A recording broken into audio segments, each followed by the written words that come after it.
திடீர்னு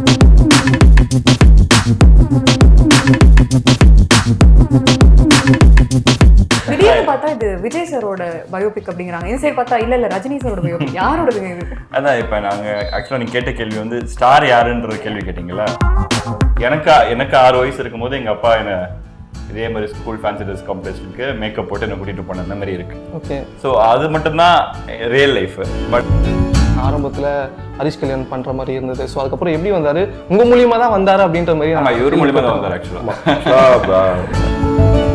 இது என்ன வேணா இருக்கலாம், ஜெயிக்கிற கதையாக இருக்கலாம், தோக்குற கதையாக இருக்கலாம். நிறைய ரியாலிட்டியை பேசியிருக்கும் படத்தில். எஸ்பெஷலி செகண்ட் ஹாஃப் பார்த்தீங்கன்னா வந்து ரொம்ப ரியலிஸ்டிக் ஜோனில் தான் ட்ரை பண்ணியிருக்காங்க.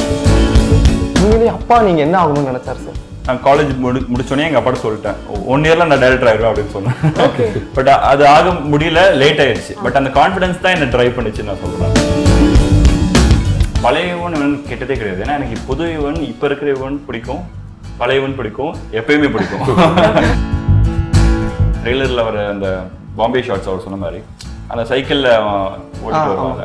ஸோ அதெல்லாம் இந்த கரெக்டான டைமில் தான் எடுக்கணுன்றது ஒரு கிளியராக எனக்கு இன்ஃபர்மேஷன் கொடுத்துருவாரு.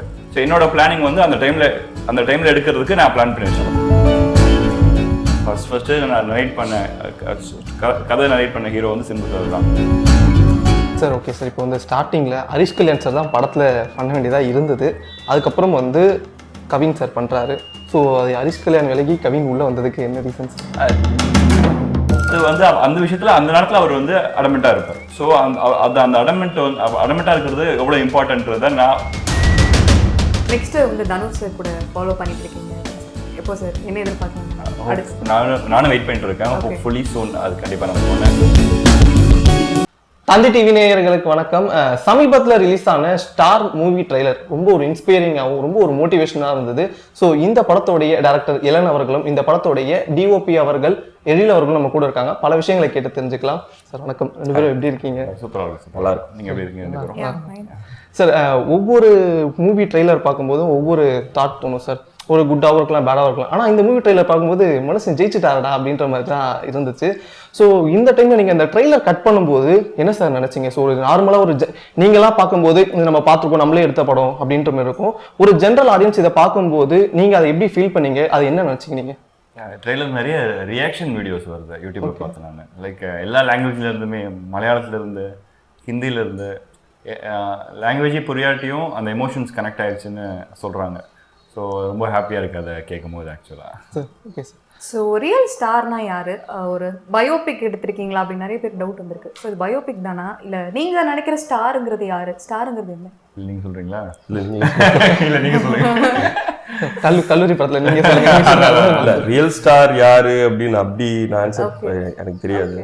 பட் ஸ்டோரி வந்து இவரோட ஓன் ஸ்டோரி. இவங்க ஃபேமிலியில் நடந்தது. இவங்க அப்பா ஒரு ஆக்டர் அப்படின்னு ஒரு சினிமா ரிலேட்டடாக வளர்ந்த ஆள் இவர்.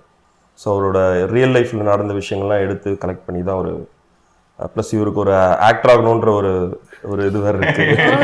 ஸோ அதனால் எல்லாமே கலெக்ட் பண்ணி, அவங்க அப்பா ஒரு ஆக்டர்ன்றதுனால அவரோட எக்ஸ்பீரியன்ஸ், அவர் பட்ட கஷ்டங்கள், ஸோ எல்லாத்தையுமே கலெக்ட் பண்ணி தான் ஒரு கதையாக பண்ணியிருக்காரு. ஸ்டார் யாரு அப்படிங்கிறதுக்குலாம் அவர் ஆன்சர். திடீர்னு பார்த்தா இது விஜய் சாரோட பயோபிக் அப்படிங்கிறாங்க. இந்த சைடு பார்த்தா இல்ல ரஜினி சாரோட பயோபிக். யாரோடது இது? அதான் இப்போ நாங்கள் ஆக்சுவலாக நீ கேட்ட கேள்வி வந்து ஸ்டார் யாருன்ற கேள்வி கேட்டிங்களா. இந்த படத்தில் நாங்கள் சொல்ல ஒரு விஷயம்னு பார்த்தோன்னா, கனவு நோக்கி பயணிக்கிற எல்லாருமே ஸ்டார் அப்படின்றது தான் இதோட பேஸ்லைன், இந்த படத்தோட பேஸ்லைன். ஸோ அதான் அந்த இப்போ விஜய் சாராக இருக்கட்டும், ரஜினி சாராக இருக்கட்டும், எல்லாருமே ஒரு கனவை நோக்கி பயணிச்சு அதில் வெற்றி பெற்றிருக்காங்கல்ல. அதனால தான் நம்ம அவங்கள ஸ்டார்னு கொண்டாடுறோம். ஸோ அது சினிமாவில் மட்டும் இல்லாமல் எந்த துறையாக இருந்தாலும் ஒரு கனவை நோக்கி பயணிச்சு அதில் வெற்றி அடையாட்டியுமே அந்த கனவு இருந்தாவே ஸ்டார் தான் நான் சொல்லுவேன். சார் அதுமாரி ட்ரெய்லருடைய ஸ்டார்டிங்கில் சிவாஜி சாருடைய பெயிண்டிங், அதை வந்து எதை சார் மீன் பண்ணி வச்சிருக்கீங்க? எதாவது ரெஃபரன்ஸ் இருக்கா? இல்லை கவின் சார் வந்து ஸோ ஒரு போர்ட்ரேட் பண்ணி சிவாஜி சார் வச்சு போர்ட்ரேட் பண்ணி அது மாதிரி அதனால் படத்தில் இருக்கா? இல்லை, அது படத்தில் சில விஷயங்கள் இருக்குது, அதை இப்போ ரிவீல் பண்ண முடியாது. பட் ஆனால் சின்ன ஒரு கனெக்ஷன் இருக்குது. நீங்கள் நினைக்கிற மாதிரி பெரிய கனெக்ஷன் இல்லாட்டியும் ஒரு சின்ன ஒரு கனெக்ஷன் இருக்குது சார். ஓகே சார், அதே மாதிரி வந்து லால் சார் பேசுகிற அந்த டைலாக்கும் அவருடைய வாய்ஸ் வந்து அந்த ரொம்ப இன்டென்ஸாக இருந்தது. பாரதியாருக்கு மீசை இருக்கும், ஸோ இல்லைன்னு அது இல்லைன்றதை நீ ஸ்டேஜில் நிரூபிச்சுன்னா நீ ஜெயிச்சிடடா அப்படின்ட்டு. இது வந்து யாருன்னா நீங்கள் சொல்லி கேள்விப்பட்டு எழுதுனதா, இல்லை எழுதும் போதே இதை யோசிச்சிட்டீங்களா சார்? இது வந்து கம்ப்ளீட்லி ஒரு ஃபிக்ஷனலாக எழுதுனது தான். அந்த ஐடியா வந்து எழுதும் போது ஃபார் எக்ஸாம்பிள் பார்த்தீங்கன்னா இப்போ இந்த படம் அகைன் எங்கள் அப்பாவுக்கு நான் டெடிகேட் பண்ணுற படமாக இதை நான் கன்சிடர் பண்ணுறதுனால ஓகே எனக்கு 6 வயசு இருக்கும்போது எங்கள் அப்பா என்னை இதே மாதிரி ஸ்கூல் ஃபேன்சி ட்ரெஸ் காம்படிஷனுக்கு மேக்கப் போட்டு என்னை கூட்டிகிட்டு போன மெமரி இருக்கு. ஓகே ஸோ அது மட்டும்தான் ரியல் லைஃப். பட் நீங்கள் சொல்கிற இந்த சீன்ஸு நான் பாரதியார் கெட்டப் போட்டதில்லை, நான் கெட்டப்பாப்பன் கெட்டப் தான் போட்டிருக்கேன். ஸோ அது எல்லாமே இந்த சீன், இந்த மீசியை பற்றின சீன்ஸு இது எல்லாமே ஃபிக்ஷன். ஸோ அதுதான் சினிமாவோ ரியல் லைஃப்லேருந்து இன்ஸ்பயர் ஆகி அதை ஃபிக்ஷனலைஸாக மாற்றி அதை எழுதியிருக்கு. அதை தான் நான் கேட்க விரும்புகிறேன். இந்த ஆர்டிஸ்டிக் விஷன் ஒரு விஷயம் இருக்கு இல்லையா, நீங்கள் வந்து ஒரு விஷயம் வந்து மோட்டிவேட் ஆகி ஒரு விஷயத்தை எடுக்கிறீங்க, அதை வந்து எங்கள் ஆடியன்ஸ் பார்க்கும்போது இவனும் மோட்டிவேட் ஆகிறான், ஒரு ஆடியன்ஸ் ஜெனரல் ஆடியன்ஸ் மோட்டிவேட் ஆகிறான், அந்த ஒரு கிராஃப்ட் வந்து கொண்டு வரீங்கல்ல, அது கொண்டு வந்து சேர்க்குறீங்கல்ல, அந்த விஷயம் வந்து எப்படி நடக்குது? சில பேருக்கு தான் நடக்குது அது. அகெயின் அந்த நீங்கள் சொல்கிற அந்த அது வந்து டெக்னிக்கல் கொலாபரேஷன் தான் சொல்லுவோம். அவர்கிட்ட கேளுங்க அதை பற்றி. இல்லை அது டுவர்ட்ஸ் ஸ்கிரிப்ட் சைடு இருக்கு இல்லையா, ஸோ அதனால அது டெக்னிக்கலாக அதை எப்படி கன்வெர்ட் பண்ணியிருக்கோம். பட் அது கோர் இது எல்லாமே ஸ்கிரிப்டில் இருக்கு, ஸ்கிரிப்டில் அது பர்ஃபார்மன்ஸில் இருக்கு. ஸோ கலெக்டிவாக அந்த ரெஸ்பான்ஸ்னா அது டெக்னிக்கல் இது எல்லாமே பிளெண்டாக இருக்கும். ஸோ கோர் ஐடியா தான் அதோட எமோஷன் எல்லாரும் கனெக்ட். டெக்னிக்கலி நம்ம நிறைய விஷயம் பேசினாலும் இது வந்து கவினா அப்படின்னு நிறைய பேருக்கு டவுட் வந்துருச்சு. ஸோ கவின் அவரோட இன்வால்மெண்ட் வந்து படத்தில் அவர் நம்ம கேட்குற ஸ்கிரிப்ட் சொல்லும் போதே வந்து நிறைய அப்சர்வ் பண்ணிட்டாரு, நிறைய ஸ்கிரிப்ட் ரீடிங் பண்ணோம், அதெல்லாமே ஈஸியாக நம்ம சொல்கிறத புரிஞ்சுக்கிட்டு அவர் பெஸ்ட்டாக பண்ணி கொடுத்தாரு சார். Okay sir. ஸோ அதே மாதிரி இப்போது டேரக்டருடைய கதை, ஸோ ஆக்டருடைய ஆக்டிங், இது ரெண்டுமே வந்து இணைக்கிறது கேமராமேன். ஸோ நீங்கள் வந்து இந்த படத்தில் மட்டும் இல்லாமல் டேரக்டர் கூட வந்து ஒரு நல்ல ஃப்ரெண்ட்ஷிப் பாண்டிங்கில் இருக்கீங்க, கவின் அவர்கள் கூட வந்து டாடா மூவிலையும் பண்ணியிருக்கீங்க. ஸோ அந்த பாண்டிங் உங்களுக்கு எப்படி சார் இருந்தது? சார் நான் ஒவ்வொரு படமும் டிரெக்டரோட மூடு படி தான் ஒர்க் பண்ணுவேன். ஸோ டாடா டைரக்டர் வேறு, அதோட கதை வேறு, அதில் கவின் பண்ண கேரக்டர் வேறு, அப்படி தான் நான் பிரித்து பார்ப்பேன். ஸோ 2 பேருமே ஃப்ரெண்ட்ஸ் தான். டாடா டைரக்டர் வந்து என்னோட இன்ஸ்டியூட் காலேஜ் மேட் எனக்கு. இவர் வந்து 10 இயர்ஸ் மேலே எனக்கு தெரியும், ஒரு ஃப்ரெண்ட் தான். ஸோ இந்த படம் பண்ணுறப்ப ரிலேஷன்ஷிப்பாக அதான் நான் டுவர்ட்ஸ் டைரக்டரோட ஐடியாவுக்கு மட்டும்தான் ஒர்க் பண்ணுவேன். கவினும் எப்படின்னா ஒரு டைரக்டரோட ஆக்டராக மட்டும்தான் ஆக்சுவலாக எப்பவுமே பிஹேவ் பண்ணுவார். ஸோ அவர் அந்த கம்ஃபர்ட் ஜோனில் நடிக்கணும் மட்டும் நினைக்க மாட்டார். ஸோ டைரக்டரோட பாயிண்ட் ஆஃப் வியூவில் டைரக்டரோட டேஸ்ட் படி இருக்கணுன்ற நடிச்சதுனால ஸோ எல்லாருமே அந்த ஃப்ரெண்ட்லியாக அது ஈஸியாக வந்து ஷூட் பண்ணிட்டு. Sir okay sir. எப்படி சார் ஆக்சுவலி கவின் சார் வந்து இந்த படத்துக்குள்ளே வந்தார்? ஏன்னா ஆரம்பத்தில் ஹரிஷ் கல்யாண் பண்ணுற மாதிரி இருந்தது. ஸோ அதுக்கப்புறம் எப்படி வந்தார்? உங்கள் மூலியமாக தான் வந்தார் அப்படின்ற மாதிரி. இவர் மூலியமாக தான் வந்தார் ஆக்சுவலாக. டாடா பண்ணிட்டு இருக்கும் போதே எனக்கு நிறைய ஸ்டார் ஸ்கிரிப்ட் வந்து எங்களுக்கு ரொம்ப வருஷமா நாங்கள் நிறைய டிஸ்கஸ் பண்ண ஸ்கிரிப்ட் அது. ஸோ அவருக்கு சூட் ஆகும் அப்படின்றது எனக்கு இருந்துச்சு. பட் இவர் கேட்கும் போது இமிடியேட்டாக இல்லை ரொம்ப நல்லா இருக்கும் அப்படின்னு பேசினோடனே அவருக்கு பிடிக்குன்னு தெரியும், இமிடியேட்டாக எல்லாமே நடந்துச்சு, பேசணும் நடந்துருச்சு. அதான் எனக்கு வந்து எழில் மேலே நிறைய கான்ஃபிடன்ஸ் இருக்குது. லைக் ஒரு எங்களுக்குள்ள ஒரு ஜேர்னி இருக்கனால அவர் மேலே எனக்கு கான்ஃபிடன்ஸ் இருக்குது. ஸோ அவர் ஸ்ட்ராங்காக பிலீவ் பண்ணுறாருன்னா அது கண்டிப்பாக கரெக்டாக இருக்கும்ன்ற ஜட்ஜ்மெண்ட்டாக தான் அது பண்ணது ஆக்சுவலாக. இப்போ வந்து லைஃப்ங்கிறது எப்படின்னா ஒருத்தன் கோல் நோக்கி ஓடுறான், திருப்பி வந்து ஜெயிக்கிறவனை பற்றி கதைகள் மட்டும்தான் சினிமாவில் நாங்கள் பார்க்குறோம். லைஃப்பில் போகிறான், திருப்பி ஃபேமிலி பார்க்குறான், திருப்பி வேறு ட்ராக் போகிறான், திருப்பி சினிமாக்குள்ளே வரான். தோக்குற கதைகள் யாருமே எடுக்கிறது இல்லை. இது என்ன வேணா இருக்கலாம், ஜெயிக்கிற கதையாக இருக்கலாம், தோக்குற கதையாக இருக்கலாம். நிறைய ரியாலிட்டியை பேசியிருக்கும் படத்தில். எஸ்பெஷலி செகண்ட் ஹாஃப் பார்த்தீங்கன்னா வந்து ரொம்ப ரியலிஸ்டிக் ஜோனில் தான் ட்ரை பண்ணியிருக்கேன் ஆக்சுவலாக. ஈவன் சினிமாட்டோகிராஃபி பார்த்தீங்கன்னா நீங்கள் அவர்கிட்ட கேளுங்க, ஃபர்ஸ்ட் ஹாஃப் ஒரு மாதிரி ட்ரீட்மெண்ட், செகண்ட் ஹாஃப் ஒரு மாதிரி ட்ரீட்மெண்ட் தான் பண்ணியிருக்காரு. சார் அது எப்படி சார் இங்கே டாடாலையும் ஸோ அந்த ட்ரீட்மெண்ட்டை வந்து நாங்கள் பார்த்தோம். ஸோ இந்த படத்தில் அந்த ட்ரீட்மெண்ட் இன்னொரு ஒரு முக்கியமான விஷயம் என்னன்னா, இப்போ வந்து எல்லாத்துக்குமே நம்ம வந்து டெக்னிக்கலாக ட்ரீட் பண்ண முடியாது ஒரு மூவி அப்படின்றத.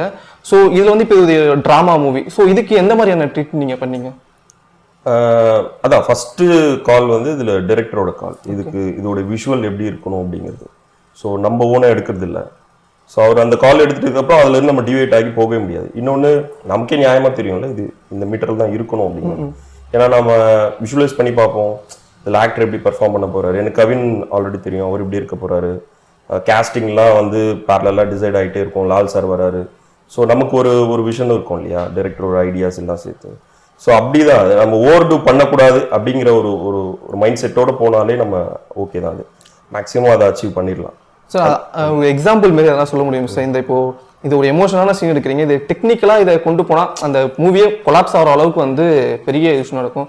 ஸோ அதை வந்துட்டு எப்படி கரெக்டாக நீங்கள் வந்து இது பண்ணுறீங்க, பேலன்ஸ் பண்ணுறீங்களே? ஆமாம், இது ரொம்ப சிம்பிள் தான். இப்போ ஒரு சப்ஜெக்ட் தான் இருக்கிறதுலே ரொம்ப மோஸ்ட் இம்பார்ட்டன்ட் ஒரு சீனில், ஒரு ஃப்ரேமில், ஒரு ஷார்ட்டில். ஸோ அந்த சப்ஜெக்டை நம்ம எப்படி காட்ட போகிறோம்னு இருக்குது. அவங்க எமோஷன் தான் அது முக்கியம்னா அதுக்கு சுற்றி இருக்கிற கலர்ஸ் லைட்டிங் அது எல்லாமே செகண்டரி லேயரில் வந்துடும். ஸோ அந்த பர்ஃபார்மன்ஸை அது டிஸ்ட்ராக்ட் பண்ணக்கூடாது. ஸோ இதுதான் மெயின் ஐடியா. ஸோ அன்வான்டாக கலர்ஸ் வரக்கூடாது, ரொம்ப அவங்கள அழகாக காட்டுற மாதிரியான லைட்டிங்கோ இல்லை அவங்கள கிளியராக காட்டாத மாதிரியான ஒரு லைட்டிங்கோ அது மாதிரி பிக் பண்ண ஒரு மாடரேட்டான இதுதான் மூட் அப்படிங்கிறத நாங்கள் ஃபிக்ஸ் பண்ணிட்டு பண்ணுவோம். ஸோ ரொம்ப கஷ்டமான சாய்ஸ் இல்லை. டிரெக்டர் எப்பவுமே ஒரு சப்போர்ட்டாக இருப்பாங்க. ஸோ நம்ம கன்ஃபியூஸ் ஆனால் கூட இல்லை இந்த மீட்டர் இது கரெக்டாக இருக்கும். ஏன்னா யூஸ்வலாக லைட் பண்ணிகிட்டே இருக்கும் ஒரு சின்ன ஒரு கன்ஃபியூஷன் வரும், நம்ம எந்த மீட்டரில் இருக்கோம் அப்படிங்கிறது ஒரு கன்ஃபியூஷன் வரும்போது டிரெக்டர் வந்து ஒரு கால் எடுப்பாங்க, இல்லை இது கரெக்டாக இருக்கும். ஏன்னா நான் கேட்பேன், எனக்கே சில டைம் டவுட் வரும்போது கேட்பேன், இது ஓகேவா, அது கரெக்டாக இருக்காங்க, இல்லை இப்படியே போயிடலாம், அது கரெக்டாக நேச்சுரலாக இருக்குது. நான் அல்டிமேட்டாக அவங்களுக்கு தானே எல்லா த்ரூட் எல்லா விஷயமும் இருக்கும். ஸோ அதனால் அவங்க அது சொல்லும் போது சில டைம் அந்த மாதிரி கொலாபரேட் பண்ணி பண்ணிடுவோம். Super super sir. பட் அந்த ஜட்மெண்ட் இவர்கிட்ட அதிகமாகவே இருக்குது ஆக்சுவலாக. இப்போ சொன்னதில்ல கேட்பேன்னு, அது மாதிரி கேட்ட மொமெண்ட்ஸ் ரொம்ப கம்மி தான் சார். அந்த ஃப்ரெண்ட்ஷிப் பாண்டிங் நீங்கள் பேசும்போதே தெரியுது, ஒருத்தர் அதை விட்டு கொடுக்காம அப்படியே அந்த காம்ப்ளிமெண்ட் பண்ணிக்கிறது தான் சினிமாவை நான் பார்க்குறேன். இல்லை அது ஏன் அந்த ஜட்மெண்ட் நான் அதிகமாக எடுத்திருப்பேன்னா அதுவுமே இவரை பற்றி எனக்கு தெரியும். இவர் இந்த ஸ்கிரிப்ட் எப்படி பண்ணுறாருன்னு தெரியும், இது எப்படி ஏன்னா நாங்கள் இதுக்கு முன்னாடி கொலாபரேட் பண்ண ஸ்கிரிப்ட்லாம் இருக்குது, அதுக்கும் ஸ்டாருக்கும் சம்மந்தமே இருக்காது, அது வேற மாதிரி இருக்கும். ஸோ அதுலேருந்து ஒர்க் பண்ணி நாங்கள் இது வரும்போது நிறைய பேசுவோம், லைட்டிங்காக எப்படி இருக்கணும், ரொம்ப ரியலாக இருக்கணும், இல்லை இந்த இடத்துல கொஞ்சம் அழகாக இருக்கலாம், இது கொஞ்சம் இந்த மாதிரியான ஸ்டைலில் இருக்கும் இந்த மூடு அப்படின்றது எல்லாமே நிறைய பேசுனதுனால அந்த கால் நானே எடுத்துருவேன். அவர் எடுக்க வேண்டிய கால் நானே எடுத்துருவேன். அதில் எப்பயாவது டவுட் வரும்போது கேட்பேன், அவ்வளோதான். இந்த மாதிரி விஷயம் சொல்லும் போது தான் சார் நீங்கள் ஒருத்தரையும் காம்ப்ளிமெண்ட் பண்ணுறீங்க, ஒருத்தரையும் விஷ் பண்ணுறீங்க. ஸோ அந்த universe always falls in love with அந்த ஸ்டபர்ன் ஹார்ட் அப்படிங்கிற விஷயம் எப்படி சார் இந்த சினிமா கூட கூட எப்படி கனெக்ட் ஆச்சு?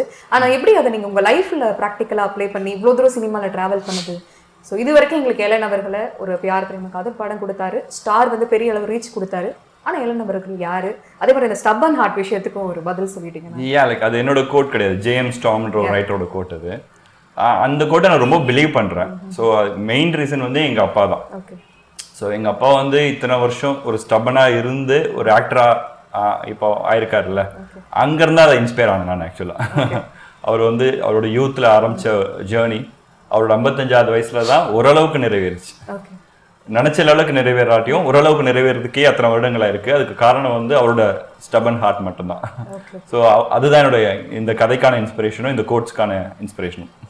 Super sir. நீங்க இப்போ ஆரம்பத்துல பேசும்போதே அப்பா தான் எல்லாமே, அப்பா தான் வந்து சொல்லி கோட் பண்ணி 2 பேரும் பேசும்போதே சொன்னீங்க. ஸோ உண்மையிலேயே அப்பா நீங்க என்ன ஆகணும்னு நினைச்சாரு சார்? நான் என்ன நினைச்சேன், அப்பா அப்படி எனக்கு அப்பா சொன்னதே கிடையாது, நீ இதானோ நீ அதானு சொன்னதே கிடையாது. நான் என்ன ஆகணும்னு சொல்லணும்னா அப்போ அதுக்கு சப்போர்ட் பண்ணாரு, அவ்வளோதான். ரொம்ப சின்ன வயசுல டாக்டர் ஆகணும்னு சொன்னேன், சூப்பர் அப்படின்னு சப்போர்ட் பண்ணாரு. அப்புறம் ஆஸ்ட்ரோனாட் ஆகணும்னு ஆசைப்பட்டேன், அதுக்கு சப்போர்ட் பண்ணாரு. அது போய் ஏரோநாட்டிக்கல் இன்ஜினியரிங்லாம் சேர்த்து விட்டாரு. ஓகே. ஸோ படிச்சுட்டு இப்போ சினிமாவுக்கு வந்திருக்கேன். ஆமா, செகண்ட் இயர் படிச்சுட்டு இருக்கும்போது வீட்டுக்கு வந்துட்டு எனக்கு இன்ஜினியரிங்லாம் இன்ட்ரெஸ்ட் இல்லை, எனக்கு இதுல தான் இன்ட்ரெஸ்ட் அப்படின்னா அப்போ அதுக்கு சப்போர்ட் பண்ணாரு. சார் என்ன சார் ஐடி படிச்சுட்டு இன்ஜினியரிங் முடிச்சுட்டு விஸ்காம் வச்சு சினிமாக்கு வந்த மாதிரி இருக்கு சார். அதான் சொல்லுவாங்கல்ல, எல்லாத்துக்கும் சப்போர்ட் பண்றாங்கல்ல அப்பா. ஸோ அதுதான் அப்பாவோட குவாலிட்டி. சார் இந்த கதையை எங்க இருந்து ஆக்சுவலி நீங்க பிடிச்சிங்க? ஃபர்ஸ்ட் இப்படி ஒரு கதை தான் நம்ம பண்ணணும் அப்படின்ட்டு எங்க இருந்து அந்த ஐடியா எப்படி வந்தது உங்களுக்கு? இப்போ அதான் அகைன் என்னோட ஃப்ரெண்டுக்கு ஷார்ட் ஃபிலிம் ஹரீஷ்னு ஒரு ஃப்ரெண்ட் இருக்காரு, அவர் ஷார்ட் ஃபிலிம்காக நான் எழுதின ஃபர்ஸ்ட் சீன் தான் ஸ்டாரோட படத்துக்கோட இதுவா இருந்துச்சு. இப்போ ஆல்ரெடி ஷார்ட் ஃபிலிமாவும் பண்ணியிருக்காங்க. ஷார்ட் ஃபிலிம் பண்றதுக்காக எழுதணும், அவர் பண்ணல, அவர் பிஸி ஆயிட்டாரு. ஸோ அதனால அதை சரியா வேஸ்ட் பண்ணணும் நம்ம எடுத்து கேட்டுதான், நீங்க பண்ணலடா அப்ப நடத்துக்கோடான்னு கேட்டேன், ஓகேண்டா அப்படி பண்ணாதான் அது. ஸோ அதே மாதிரி இந்த டயலாக்ஸும் சார், இந்த காசு இருக்கா அப்படின்னு கேட்கும்போது அது எங்களுக்குலாம் பயங்கரமா வலிச்சுது. ஏன்னா மந்த் எண்ட்ல நாங்க இதே மாதிரி தான் வீட்டில் கேட்டு அவமானப்படுறது இதெல்லாம் நடக்குது. அந்த கனெக்ஷன் வந்து கொண்டு வரீங்களே சார், இந்த ஐடியாலஜி யார் கொடுத்தா? அதுவும் இந்த காசு விஷயம் வந்து இந்த ஐடியாவும் யார் ஜென்ரேட் பண்ணி உங்களுக்கு கொடுத்தா? நீங்களே வந்து எழுதும் போதே வைக்கலாம்னு வச்சதா, இதை வச்சா ட்ரெண்ட் ஆகும்னு எழுதுனதா? இல்லை, இந்த காசு விஷயம் வந்து நீங்க ஆக்சுவலா வந்து எனக்கு வந்து ஆக்சுவலா ப்ராப்ளம் இருந்தது கிடையாது. என்னோட ஃபேமிலி ரொம்ப சப்போர்ட்டிவாக இருந்திருக்காங்க. ஸோ இவர்கிட்ட கேளுங்க, ரொம்ப கஷ்டப்பட்டாரு, இவர்கிட்ட கேளுங்க. இல்லை அது ரியல் லைஃப்ல எல்லாருக்கும் நடக்கும் இல்லையா? நான் நிறைய ஸ்ட்ரகிள் இருந்திருக்கு. ஸோ இதுதான் கெரியர்னு சூஸ் பண்ணும் போது ஒரு மாதிரி பார்ப்பாங்க. ஸோ நம்ம படிக்கிற டைம்ல சப்போர்ட் பண்ணோம், ஸ்ட்ரகிளிங் பீரியட்ல சினிமாவில் இருக்கும்போது சப்போர்ட் பண்ணோம் அப்படின்னு ஒரு பெரிய டியூரேஷன் இருக்குது. ஸோ இதெல்லாம் தான் கதையாக மாறும். இப்போ நாங்கள் பேசுவோம், என்னோட லைஃப் பார்ப்பாரு, உங்கள் அப்பாவோட லைஃப் அப்படின்னு ஒன்று இருக்குல்ல கலெக்டிவாக, அங்கிருந்து வர ஐடியாஸ் தான் எல்லாருக்குமே அந்த கஷ்டம் இருக்கும். ஸோ அதனால ஆப்வியஸா அது வந்து எல்லாருக்குமே கனெக்ட் ஆகிற விஷயம் தான். சினிமா வந்து ஒரு 55 வருஷம் கழிச்சு தான் அப்பா வந்து ஒரு அளவுக்கு கொண்டு வந்திருக்குன்னு சொன்னீங்க. ஆனா நீங்க வந்து நானும் அதே சினிமாவை தொடுவேன் அப்படிங்கும்போது அது வந்து உங்களுக்கு இது நம்ம கரெக்டா பண்ணிடுவோமா அப்படிங்க எங்கேயுமே தோணவே இல்லையா? அந்த பயம் எனக்கு இருந்ததே கிடையாது. ஓகே. பட் அகைன் இருந்தது கிடையாதுன்னா அது அகைன் அப்பாவோட கான்ஃபிடன்ஸ் தான். அப்பா எனக்கு கொடுத்த அந்த கான்ஃபிடன்ஸ் தான். நான் காலேஜ் முடிச்சோடனே எங்கள் அப்பாட்ட சொல்லிட்டேன் 1 இயர்ல நான் டைரக்டர் ஆயிடுவேன் அப்படின்னு சொன்னேன். பட் அது ஆக முடியல, லேட் ஆயிடுச்சு. பட் அந்த கான்ஃபிடன்ஸ் தான் என்ன ட்ரைவ் பண்ணிச்சுன்னு நான் சொல்றேன். நம்ம எடுத்தோடனே ஒரு பயத்துல ஒரு விஷயத்த ஆரம்பிச்சோம்னா அது எப்படின்னு எனக்கு தெரியல. ஸோ ஒரு சின்ன ஒரு நம்பிக்கை நமக்கு இருந்துச்சுன்னா அந்த நம்பிக்கை நம்மள டிராவல் பண்ணுவோம்ல. எங்க வீட்டில் கஷ்டப்பட்டாங்க. லைஃப் இஸ் பியூட்டிஃபுல் ஒரு படம் இருக்கு பார்த்தீங்களா, பார்த்துருப்பீங்க நினைக்கிறேன். ரொம்ப அழகான ஒரு படம் அது.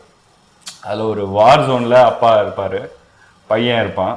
அது வார் ஜோன்னு பையனுக்கு ஃபீல் பண்ண வைக்கக்கூடாதுன்னு சொல்லிட்டு அந்த அப்பா வந்து அது ஒரு கேமா மாற்றுவார். அதை அப்போ ஒழிஞ்சுக்கோ அப்பா தேடுறேன் அப்படின்னா பெரிய வார் வந்துட்டு இருக்கும். பட் ஆனால் வந்து அப்பா அந்த பையனை வந்து அது தெரிஞ்சிடக்கூடாதுன்னு சொல்லிட்டு ஒரு கேமா மாற்றி ஒரு ரொம்ப பியூட்டிஃபுல்லான ஒரு படம்.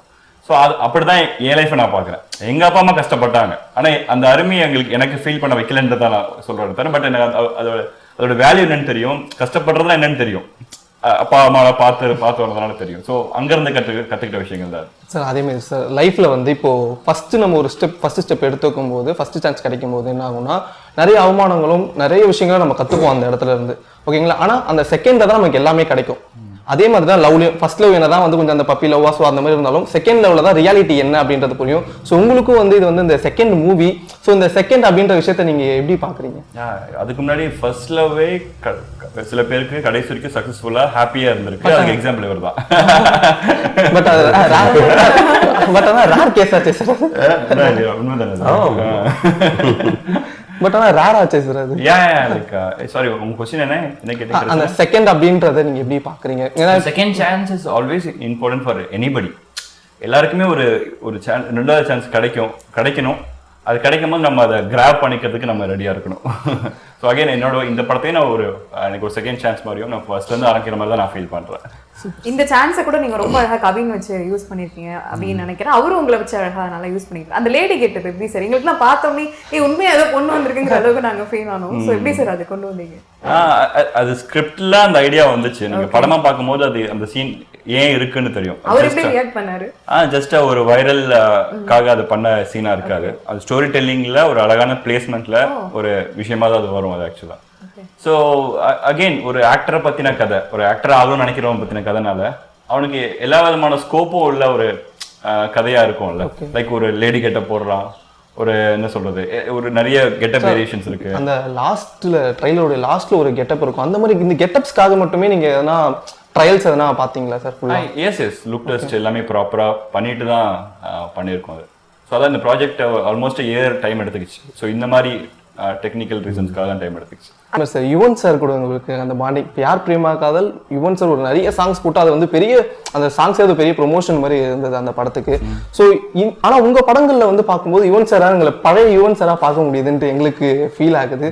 ஸோ நீங்க என்னைக்கா கேட்டிருக்கீங்களா அவர்கிட்ட பழைய யுவன் வேணும் அப்படின்னு? இப்போ பிரதீப் ரங்கநாதன் கூட வந்து அந்த ஒரு பிளே ஒன்று பண்ணியிருந்தாரு. சரி, நீங்க என்னைக்கா கேட்டிருக்கீங்களா அவர்கிட்ட?